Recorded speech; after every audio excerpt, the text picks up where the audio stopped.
Hello friends, welcome to my channel. आज हम लोग पढ़ेंगे मॉर्फोलॉजी ऑफ फ्लावरिंग प्लांट। तो चलिए शुरू करते हैं।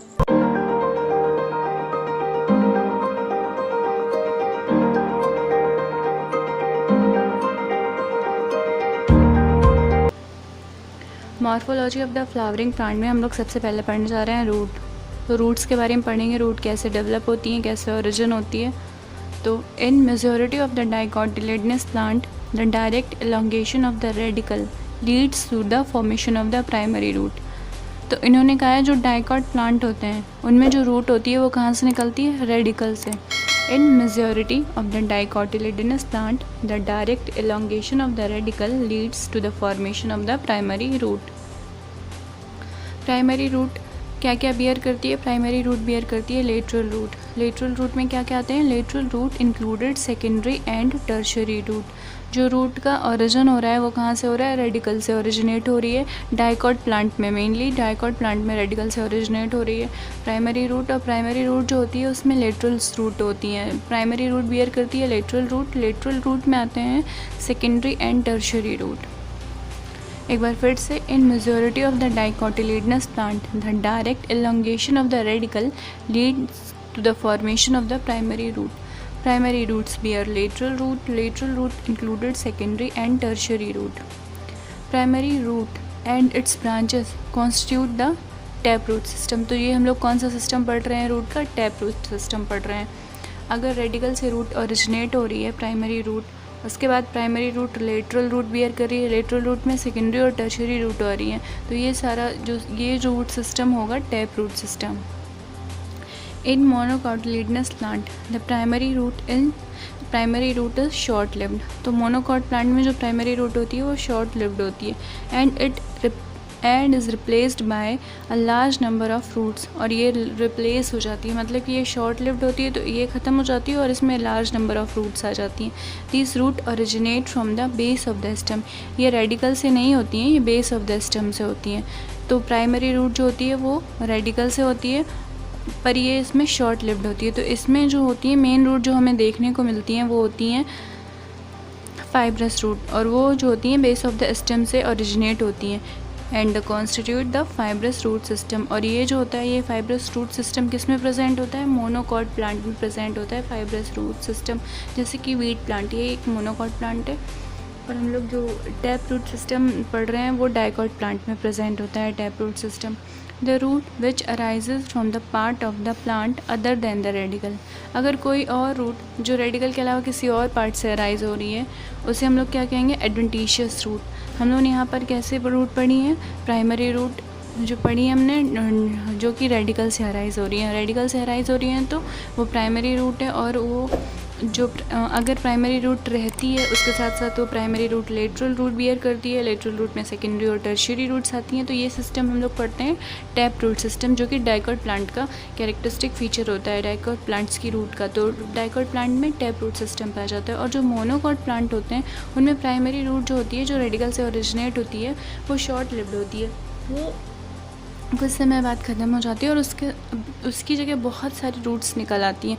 तो उन्हें फाइब्रस रूट सिस्टम कहते हैं, जो कि बेस ऑफ द स्टेम से निकलती हैं। और monocot plant fibrous root system जो होता है वो मोनोकॉट प्लांट का कैरेक्टरिस्टिक फीचर होता है, जैसे कि वीट प्लांट। और अगर रेडिकल के अलावा कहीं और से रूट निकल रही हैं तो हम उन्हें एडवेंटिशियस रूट्स कहते हैं, जैसे कि ग्रासेस, मॉन्स्टेरा और बैनियन ट्री में पाई जाती हैं। The root which arises from the part of the plant other than the radical. अगर रेडिकल के अलावा कहीं से भी अगर रूट्स निकल रही हैं तो उन्हें हम लोग क्या कहेंगे? Adventitious root. ग्रास, मॉन्स्टेरा और बैनियन ट्री इसके एग्जाम्पल हैं। अब हम लोग पढ़ेंगे फंक्शन। तो the main function of the root system are, जो मेन फंक्शन हम लोग पढ़ेंगे, मेन फंक्शन क्या होता है रूट का? मेन फंक्शन होता है एब्जॉर्प्शन, वाटर और मिनरल का एब्जॉर्प्शन, ताकि वो प्लांट को नरिश कर सके। तो absorption of water and mineral from the soil, जो मेन फंक्शन है वो 3 है। हम लोग यहाँ पे मेनली 3 फंक्शन पढ़ने वाले हैं। Absorption of water and mineral from the soil, providing a proper anchorage to the plant part. Plant part को बांध के रखती है ताकि वहाँ पे प्लांट ग्रो कर सके और सर्वाइव कर सके। The storing reserve food material and synthesis of the plant growth regulator, और रूट्स जो होती हैं वो रिजर्व फूड को स्टोर करती हैं और कुछ प्लांट्स ग्रोथ रेगुलेटर को सिंथेसाइज करती हैं। तो हम लोगों ने यहाँ पे 3 फंक्शन पढ़े। एक है absorption of the water and mineral from the soil, दूसरा है providing a proper anchorage to the plant part, तीसरा है storing reserve food material and synthesis of the plant growth regulator. अब हम लोग पढ़ेंगे regions of the root. Root में कितने रीजन्स होते हैं। तो ऊपर वाले रीजन को हम लोग प्रॉक्सिमल रीजन कहते हैं और जो नीचे वाला रीजन होता है उसे हम लोग डिस्टल रीजन कहते हैं।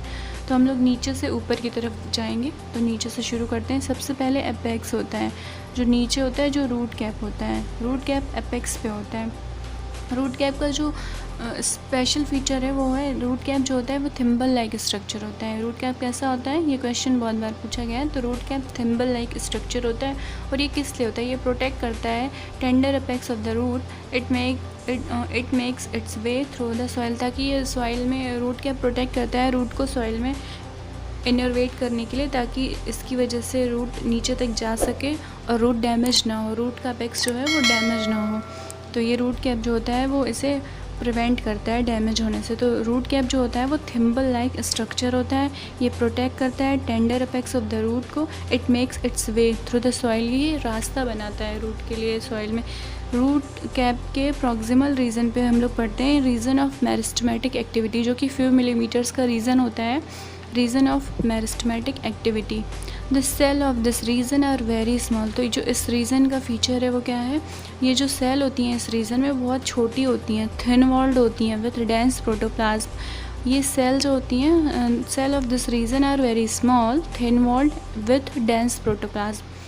तो ये 3 फीचर इस रीजन में, मेरिस्टेमेटिक एक्टिविटी वाले रीजन में जो सेल हैं वो कैसी हैं, थिन वॉल्ड हैं, वेरी स्मॉल हैं और डेंस प्रोटोप्लाज्म है। और ये जो होती हैं इनमें न्यूट्रिशन है, मतलब ये डेंस प्रोटोप्लाज्म है, थिन वॉल्ड है और बहुत स्मॉल है, तो ये आसानी से डिवाइड होती है और कंटिन्यू डिवाइड होती रहती हैं। दे डिवाइड रिपीटेडली, यही इनकी मेरिस्टेमेटिक एक्टिविटी कहलाती है, क्योंकि ये कंटिन्यू डिवाइड होती हैं। और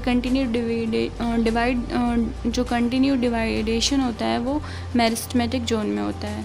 तो रीजन ऑफ मेरिस्टेमेटिक एक्टिविटी में the cell of this region are very small, thin walled with dense protoplasm and they divide repeatedly. इसके प्रॉक्सिमल पर होता है region of elongation. Region of elongation की जो सेल होती हैं वो कैसी होती हैं, जो रीजन ऑफ एलोंगेशन होता है वहाँ पे रैपिड एलोंगेशन एनलार्जमेंट करती हैं cell. Rapid elongation enlargement responsible होती हैं for the growth of the root in length. यहाँ पे एलोंगेशन शो कर रही है, मतलब वो लंबाई ग्रो कर रही हैं, अपनी लंबाई की ग्रोथ कर रही हैं। रैपिड एलोंगेशन एनलार्जमेंट कर रही हैं, बड़ी हो रही हैं और लंबी हो रही हैं। तो ये रिस्पॉन्सिबल होता है growth of the root in length. Length में रूट की ग्रोथ लेंथ में कैसी हो रही है, ये रीजन ऑफ एलोंगेशन के सेल्स पर डिपेंड करता है। रीजन ऑफ एलोंगेशन के प्रॉक्सिमल पर होता है region of maturation. Region of maturation जो होता है, इन दिस रीजन से some of the epidermal cell, यहाँ पे कुछ एपिडर्मल सेल होती हैं जो कि फॉर्म करती हैं वेरी फाइन एंड डेलिकेटेड थ्रेड। इस रीजन में कुछ सेल होती हैं जो वेरी फाइन और डेलिकेटेड थ्रेड फॉर्म करती हैं, जो कि एपिडर्मल सेल्स होती हैं। और इन डेलिकेटेड थ्रेड को हम लोग रूट हेयर कहते हैं। तो जो रूट हेयर होते हैं वो रीजन ऑफ मैच्योरेशन में प्रेजेंट होते हैं और यही एब्जॉर्प्शन का काम करते हैं। Root hair absorb water and mineral from the soil. तो रूट हेयर जो होते हैं वो वाटर और मिनरल का एब्जॉर्प्शन करते हैं सॉइल से। इसके जो होते हैं वो 3 रीज़न होते हैं। एक होता है सबसे ऊपर जो होता है, सबसे प्रॉक्सिमल पर होता है रीजन ऑफ मैच्योरेशन, उसके डिस्टल पर होता है रीजन ऑफ एलोंगेशन, उसके डिस्टल पर होता है रीजन ऑफ मेरिस्टेमेटिक एक्टिविटी, और वहीं पर रूट कैप लगा होता है। तो चलिए अब हम लोग मॉडिफिकेशन ऑफ द रूट पढ़ेंगे। Modification of the root in some plant change their shape and structure and become modified to perform function other than absorption and conduction of water and mineral। मतलब कि अगर modify हो रही हैं वो roots, तो किस लिए मॉडिफाई हो रही हैं? जो रूट का मेन फंक्शन है वो एब्जॉर्प्शन है वाटर और मिनरल का, लेकिन वो कुछ और काम कर रही हैं, तभी तो वो मॉडिफाई होने की ज़रूरत हो रही है। तो ये मॉडिफाई हो रही हैं, शेप चेंज करेंगी, स्ट्रक्चर चेंज करेंगी और ये किसी और काम को परफॉर्म करने लगेंगी। तो root in some plant change their shape and structure and become modified to perform function other than absorption and conduction of water and mineral. They are modified for support storage of food and respiration। ये modify होती हैं food को store करने के लिए, ये support करती हैं फूड स्टोरेज को और रेस्पायरेशन प्लांट्स को सपोर्ट करती हैं। टैप रूट के एग्जाम्पल हैं कैरेट और टर्निप। एडवेंटिशियस रूट के एग्जाम्पल हैं स्वीट पोटैटो। टैप रूट को याद कर लीजिएगा, कैरेट और टर्निप। और एडवेंटिशियस रूट में स्वीट पोटैटो। और ये दोनों, ये मतलब ये टैप रूट और एडवेंटिशियस रूट जो हम लोग पढ़े, इनका काम क्या है, ये मॉडिफाई है फूड स्टोरेज के लिए। अब हम लोग सपोर्टिंग रूट्स पढ़ते हैं। सपोर्टिंग रूट्स में आती है हैंगिंग रूट, जो कि बैनियन ट्री में आपने देखी होंगी। उन रूट्स को जो ऊपर से नीचे की तरफ हैंग कर रही होती हैं उन्हें प्रॉप रूट्स कहते हैं। वो उसकी कैनोपी को सपोर्ट करने के लिए हैंग करती हैं। तो hanging root of banyan tree prop roots कहलाती हैं। मेज और शुगर केन में जो नीचे के नोड्स से रूट्स निकल आती हैं उन्हें हम लोग स्टिल्ट रूट कहते हैं। वो भी उनको सपोर्ट करने के लिए होती हैं, तो वो सपोर्टिंग रूट्स होती हैं। प्रॉप रूट और स्टिल्ट रूट जो होती हैं सपोर्टिंग रूट होती हैं। In some plant such as Rhizophora growing in swampy areas many root come out of the ground and grow vertically upward. मतलब कि रूट्स होती हैं वो नीचे से ऊपर की तरफ वर्टिकली अपवर्ड ग्रो करती हैं, पॉजिटिव फोटोट्रॉपिक की तरफ ग्रो करती हैं। और इन रूट्स को हम लोग क्या कहते हैं, सच रूट्स कॉल्ड न्यूमेटोफोर्स। इन्हें हम लोग न्यूमेटोफोर्स कहते हैं। और ये हेल्प करती हैं रेस्पायरेशन में। मतलब कि वो स्वैम्पी एरियाज़ में ग्रो कर रहे हैं वो प्लांट, तो उनमें ऑक्सीजन की कमी, उस एरिया में थोड़ी बहुत कमी है ऑक्सीजन की, तो उन्हें प्रॉपर ऑक्सीजन नहीं मिल पा रही है रूट को मिट्टी से। तो वहाँ पर वो ऑक्सीजन लेने के लिए वर्टिकली ग्रो कर जाती हैं और वर्टिकली ग्रो करके ऑक्सीजन रेस्पायरेशन में ऑक्सीजन लेके रेस्पायरेशन में हेल्प करती हैं।